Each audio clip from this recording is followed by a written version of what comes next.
लकल हम्द या अल्लाह अस्सलातु वस्सलामु अलैका या रसूल अल्लाह अम्मा बाद। सिलसिला है तज़किरे असलाफ़ का। इस मुबारक और बाबरकत सिलसिले में हम अपने असलाफ़, अपने अकाबिरीन का ज़िक्र खैर, उनके यौम विलादत और उर्स की तारीख़ों पर करने की सआदतें हासिल करते हैं। आज जिस अज़ीमुश्शान शख्सियत का हम ज़िक्र खैर करने जा रहे हैं, हमारी मुराद है कायद अहले सुन्नत, रईसुल कलम, मुनाज़िर अहले सुन्नत हज़रत अल्लामा अरशदुल क़ादरी साहब क़िबला रहमतुल्लाहि तआला अलैह। आपकी मुबारक ज़ात पे आज हम इस वजह से रोशनी डालने की शहादतें हासिल कर रहे हैं कि 15 सफ़रुल मुज़फ़्फ़र 1423 हिजरी को हज़रत का विसाल हुआ था। सफ़रुल मुज़फ़्फ़र का मुबारक महीना है। इस महीने में हम अपने इस मोहसिन की बारगाह में ख़िराज अक़ीदत पेश करने के लिए ये बयान आप तक पहुँचाने की शहादतें हासिल कर रहे हैं। हमारे बयान का मौजू है कायद अहले सुन्नत, रईसुल कलम, मुनाज़िर अहले सुन्नत अल्लामा अरशदुल क़ादरी साहब क़िबला रहमतुल्लाहि तआला अलैह की खिदमात दिल्ली की सरज़मीन पर। मैंने इस मौजू का इंतखाब इसलिए किया कि कसरत से उलमा अहले सुन्नत और अवाम अहले सुन्नत अल्लामा अरशदुल क़ादरी की दीनी खिदमात से पहले दिल्ली जाते तो थे, लेकिन जाने का मकसद अक्सर मज़ारात पे हाज़िरी या ट्रेन से उस स्टेशन से गुज़रना, ट्रेन की तब्दीली या फिर हवाई सफ़र के सिलसिले में जाना होता था। लेकिन दीनी खिदमात के लिए बढ़ती हुई नजदियत, बढ़ती हुई गुमराहियत पर नकेल कसने के लिए दिल्ली की सरज़मीन पर अगर किसी अकाबिर अहले सुन्नत में से किन्हीं की खिदमात को बहुत ज़्यादा रोशन और जली हरफों से लिखा जाएगा तो वह कायद अहले सुन्नत की खिदमात हैं। अल्लाह तबारक व तआला हज़रत के मज़ार पुरअनवार पर खूब खूब रहमतें नाजिल फरमाए। आइए हज़रत का ज़िक्र खैर कायद अहले सुन्नत के दिल्ली में खिदमात जो हैं उस पर मैं आपको कुछ बयानात, कुछ आपकी तहरीरात पेश करने की शहादतें हासिल करता हूँ। आप तवज्जो के साथ इस पूरे बयान को सुनिए और सिर्फ सुनकर ही नहीं, आप इस बयान को दूसरों तक पहुँचा करके भी रईसुल कलम की बारगाह में अपना ख़िराज अक़ीदत का नजराना पेश कीजिए। अकाबिरीन की ज़िक्र को आम करने, असलाफ़ शनासी को आम करने के लिए आप हमारा साथ दीजिए और इस तरह के बयानात को दूसरों तक पहुंचाने की शहादतें हासिल कीजिए। हिंदुस्तान की राजधानी दिल्ली जो मशाइख व उलमाए अहले सुन्नत का मरकज़ थी, वक्त गुजरने के साथ दिल्ली की सरजमीन अपने मुहाफिज़ीन शरीयत व तरीक़त से खाली होती रही। इधर नजदी अफकार की कोख से जन्म लेने वाले मुख्तलिफ गिरोह ने सवाद आज़म मसलक अहले सुन्नत के अक़ाइद व नज़रियात से हटकर मुख्तलिफ नामों से दिल्ली और उसके अतराफ़ पर कब्ज़ा करना शुरू कर दिया। दिल्ली से चंद घंटों के फासले पर सहारनपुर और देवबंद में अपने तबलीगी, तालीमी और फ़िक्री मराकिज़ की बुनियाद रखी और क़ल्बे दिल्ली में अहले सुन्नत के मरकज़ अक़ीदत हज़रत महबूब इलाही के आस्ताने के पहलू में बंगला वाली मस्जिद से तबलीगी जमात की तश्कील दी गई ताकि नमाज और कलमा की आड़ में घूम घूम कर दिल्ली और बर्रे सगीर के मुसलमानों के पारीनाए अक़ाइद की बुनियादों को कमज़ोर किया जाए। नहायत मुनज़्ज़म तरीक़ों से उनके कई ग्रुप मुख्तलिफ महाज़ों पर काम कर रहे थे। उनकी एक जमात अगर तसानीफ़ के ज़रिए ख़ानदा तबके के सामने, पढ़े लिखे तबके के सामने इस्लाम के पारीनाए अक़ाइद व रिवायात को मशकूक बना रही थी, तो दूसरी तरफ नाम नेहाद अल्लाह वाली जमात हशरातुल अर्द की तरह ज़मीन पर फैलकर आम अफराद के अज़हान को परागंदा कर रही थी। और फिर नदवा के क़याम के बाद इन हज़रात ने इस्लामी अक़ाइद व तालीमात को मगरिब ज़दा लिबरल मुसलमानों के फ़िक्री दहारे के रुख पर पेश करके अहले सुन्नत की बेसात के सारे मोहरों को पीट कर रख दिया, जिसका मंतिकी नतीजा यह निकला कि उधर हिंदुस्तान अंग्रेज़ी साम्राज्य के आहानी पंजों से आज़ादी हासिल कर रहा था और इधर दिल्ली उनके खुद साख्ता अक़ाइद व अफ़कार की ग़ुलाम बन चुकी थी। जिन खानकाहों के बूम व दरशब के अंधेरों में भी मुनव्वर रहा करते थे, जिन खानकाहों के बूम व दर शब के अंधेरों में भी, यानी जिन खानकाहों के बूम व दर शब यानी रात के अंधेरों में भी मुनव्वर रहा करते थे और जहाँ से सुलूक व मारिफत की दुश्वार कुन राहें तय कराई जाती थी, आज वो मजलिस शेर में मुफलिस के चिराग की तरह शाम ही से बुझे बुझे से दिखाई देते हैं। जो रूहानी मराकिज़ उनकी जद से बच गए और आज भी मर्ज खलाइक बने हुए हैं, वहाँ उनकी औलादें शिकम परवरी के लिए अपने आबा व अजदाद की चौखटों से वाबस्ता तो हैं, मगर उनके अफकार व ख़यालात और किरदार व अमाल में सुन्नियत की मौहूम सी झलक दिखाई देती है। शरीयत के फलक पैमा ऐवान वीरान हो गए और जो बच गए वह चंद बोसीदा कमरों में सिमट कर नजदियत की सराय या तबलीगी जमात के शब गुजारी के अड्डे बन गए। मसाजिद से अहले सुन्नत के अइम्मा क्या रुखसत हुए, इश्क़ रिसालत व आदाब अंबिया वौलिया के जनाजे उठ गए। दिल्ली और उसके अतराफ़ में कायम होने वाली बैनुल अक़वामी दरसगाहें तबलीगी जमात की सरगर्मियों के मरकज़ बन गए और घरों में कुरान की तिलावत के साथ साथ पर्दा नशीन औरतें बहिश्ती जेवर की तिलावत की खूगर हो गईं। वक्त अपने पर लगा कर उड़ता रहा। अहले सुन्नत का कारवान असलाफ भी रफ्ता रफ्ता निगाहों से ऊझल होता रहा। आखिरकार अहले सुन्नत के लिए अपने सीने में सीमाब सिफत दिल रखने वाले वाराफ्ता जिगर मुजाहिद कायद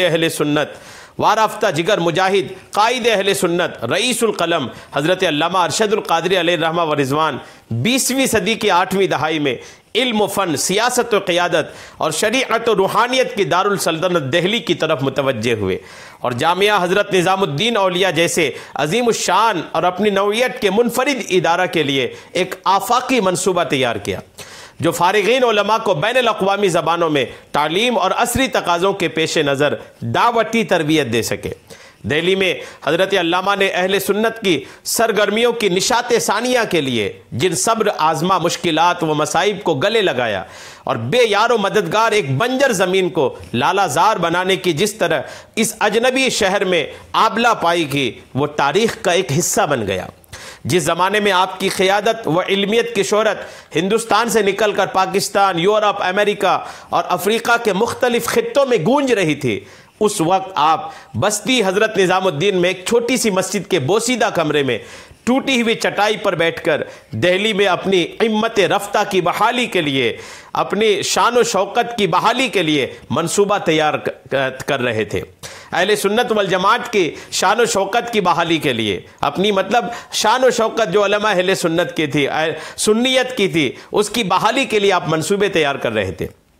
दिल्ली की सड़कों की खाक छान रहे थे और हज़रत महबूब इलाही के आस्थाने पर अपने मिशन की तकमील के लिए आह वज़ारियाँ कर रहे थे। लोगों ने अपनी चश्मे हैरत से ये भी देखा कि अपने वक्त का एक अजीम मुनाजिर, बेबदल कायद और साहिब तर्ज मुसन्निफ बोसीदा सी चटाई पर बैठकर अपने हाथों से रोटियां बना रहे हैं और सुबह की पकाई हुई रोटियां रात को खा रहे हैं। ज़िंदगी के इस नशीब व फराज और जहद मुसलसल के बीच वज़ीर आज़म आजहानी इंदिरा गांधी ने 1980 के दहे में बस्ती निज़ामुद्दीन के करीब लोधी रोड पर ज़मीन का एक वसी टुकड़ा जामिया हज़रत निज़ामुद्दीन के लिए अलॉट कर दिया।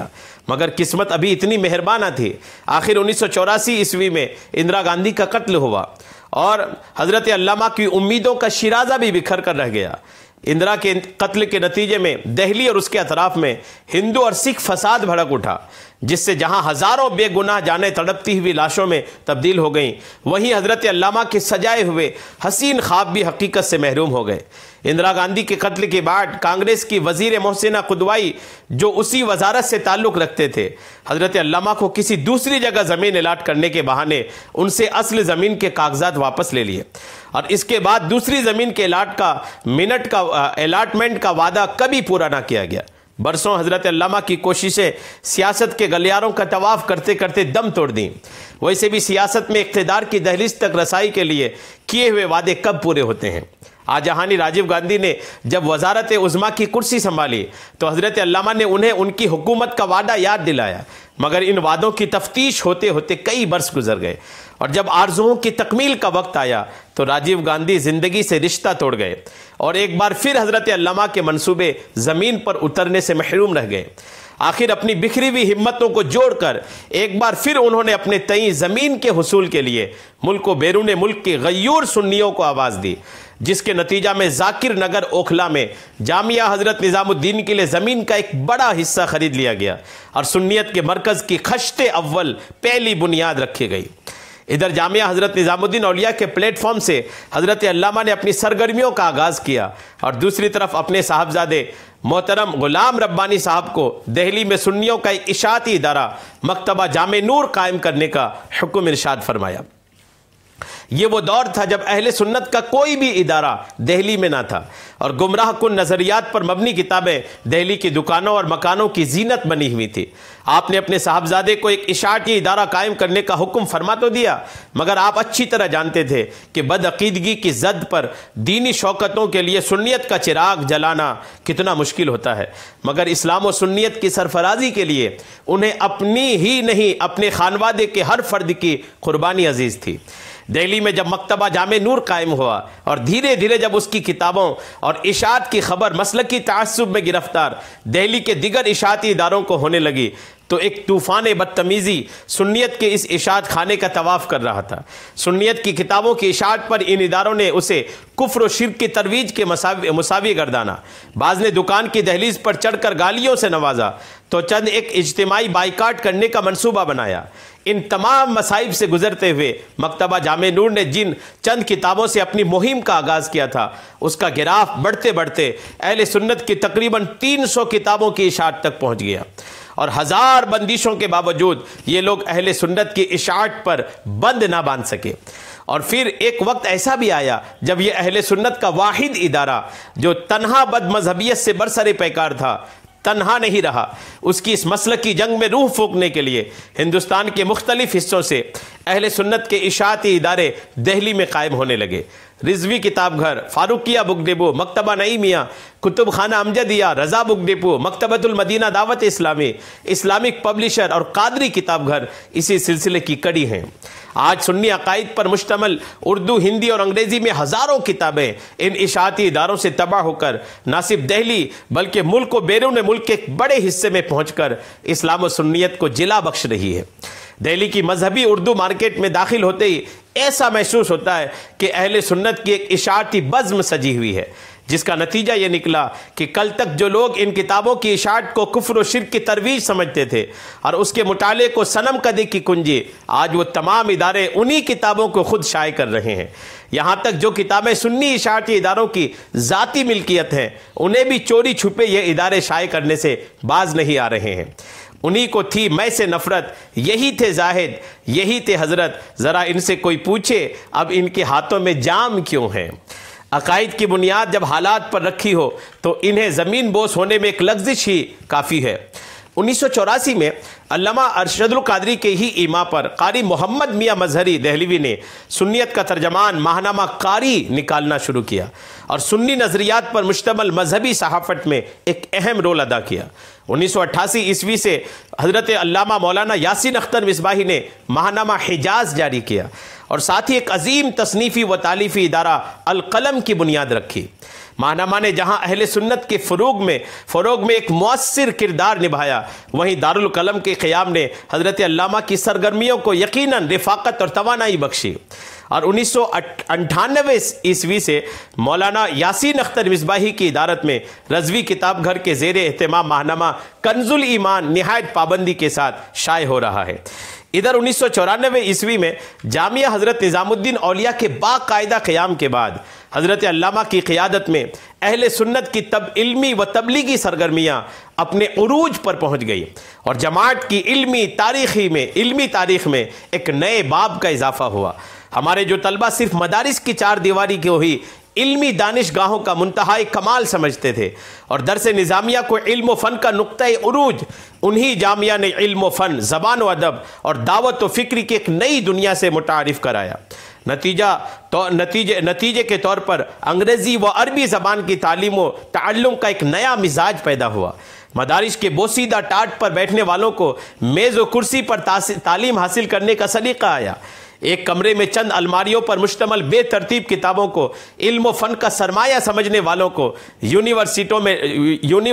में लाखों किताबों पर मुश्तमल एक अजीम इल्मी ज़ख़ीरे को देखकर लाइब्रेरी के वसी मफ़हूम से आशनाई हुई और यूनिवर्सिटियों में सुन्नियत मिजाज का फ़र्द का वजूद चिराग लेकर तलाश करने पर भी नहीं मिलता था। आज जामिया के क़याम के बाद दिल्ली की कई सेंट्रल यूनिवर्सिटीज़ में हमारे दर्जनों तलबा की बहारें नज़र आती हैं। और सबसे अहम ये कि जो वसीउल ख़याल तलबा आला तालीम के हुसूल के लिए बैनुल अक़वामी जामियात में जाने की आरज़ू लिए मचल रहे थे, उनके लिए जमात अहले सुन्नत की तारीख़ में पहली बार आलम इस्लाम की अजीम यूनिवर्सिटी जामियतुल अज़हर के रास्ते खोलकर जामिया ने जो अजीम कारनामा अंजाम दिया है, आज ज़वाल पजीरी में भी उसके वजूद की अहमियत बाकी रह जाती है। 1995 ईस्वी में हज़रत अल्लामा की क़ियादत में जामिया निज़ामुद्दीन औलिया के ज़ेर एहतमाम दिल्ली के रामलीला मैदान में लाखों अफराद पर मुश्तमल एक अज़ीमुश्शान सुन्नी कॉन्फ्रेंस के इनेकाद ने दिल्ली में अहले सुन्नत की सरगर्मियों का नक्कारा बजा दिया। उस कॉन्फ्रेंस के बाद ऐवान सियासत से दिल्ली की आम शाहराहों और गली कूचों तक में सुन्नियत की धमक महसूस की जाने लगी। उस कॉन्फ्रेंस के दौरान हज़रत अल्लामा ने दिल्ली और उसके अतराफ़ व जवानिब में मसाजिद के दबे कुचले अइम्मा और छोटे बड़े उलमा को मुत्तहिद करके उन्हें सुन्नियत की सरगर्मियों के लिए महमीज़ लगाया और अहले खानकाह से अपनी अज़मत रफ्ता की बहाली के लिए दरख्वास्त की। आज उसी का नतीजा है कि दिल्ली और उसके अतराफ़ में रफ्ता रफ्ता छोटे बड़े मदारिस व मसाजिद का क़याम अमल में आने लगा। अहले सुन्नत की तौसी के लिए मजालिस व मुज़ाकरे और फ़िक़ही सेमिनार की बज़्में आरास्ता की जाने लगीं और जलसा जुलूस का इनेकाद होने लगा। और अब हाल ये है कि जिन उलमा व फ़ज़ला और सूफिया के बाबरकत कदमों से दिल्ली महरूम थी, गालिब के लफ्ज़ों में वो उलमाए ताज़ा वारदान बिसात भी हवाए दिल के लतीफ़ झोंकों से उसकी सरगर्मियों को ताजगी बख्श रही है। अल्हम्दुलिल्लाह। अल्लामा अरशदुल क़ादरी अलैहिर्रहमा ने 1998 ईस्वी में ये 5 मंजिला इदारा जामिया निज़ामुद्दीन दिल्ली हज़रत शेख अबू बकर दामत बरकातहुम केरला जनूबी हिंद के इदारा सिक़ाफ़त सुन्निया केरला के सिपुर्द कर दिया गया था। हज़रत शेख अबू बकर मुस्तनद आलिम दीन है, अरबी बहुत बेतकल्लुफ़ के साथ बोलते और लिखते हैं। अल्हम्दुलिल्लाह। आपकी ये दिल्ली की खिदमात के कुछ एक मंजर कशी थी जो मैंने आपको पेश करने की शायदतें हासिल की। सफ़र अल मुज़फ़्फ़र की 15 तारीख़ हज़रत अल्लामा अरशदुल क़ादरी साहब क़िबला रहमतुल्लाहि तआला अलैह की यौम विसाल की तारीख़ है। अपने मोहसिन को याद करें, अपने इस एहसान करने वाले को याद करें कि बिलाशुबा हमारे अकाबिरीन ने जो हमारे लिए बीज बोए हैं, उन्हीं दरख्तों के फल आज हम खा रहे हैं। हमारे अकाबिरीन ने जो कुर्बानियाँ पेश की हैं, उन्हीं कुर्बानियों की वजह से आज अहले सुन्नत का ये पौधा हरा भरा नज़र आ रहा है। मौला करीम हज़रत के मज़ार पुर अनवार पर खूब रहमतें नाजिल फरमाए और उन रहमतों के सदक़े बरकतों के सदक़े हमें हमारे नाज़रीन को अल्लामा के तमाम मुहिब्बीन मुतवस्सिलीन और मुरीदीन को अल्लाह तबारक व तआला तमाम तरह की ज़मीनी आसमानी बलाओं से बचाकर ग़िना बिल खैर के साथ दराज़ी उम्र बिल खैर अता फ़रमाए। आमीन बिजाहिन नबील अमीन सल्लल्लाहु तआला अलैहि वसल्लम।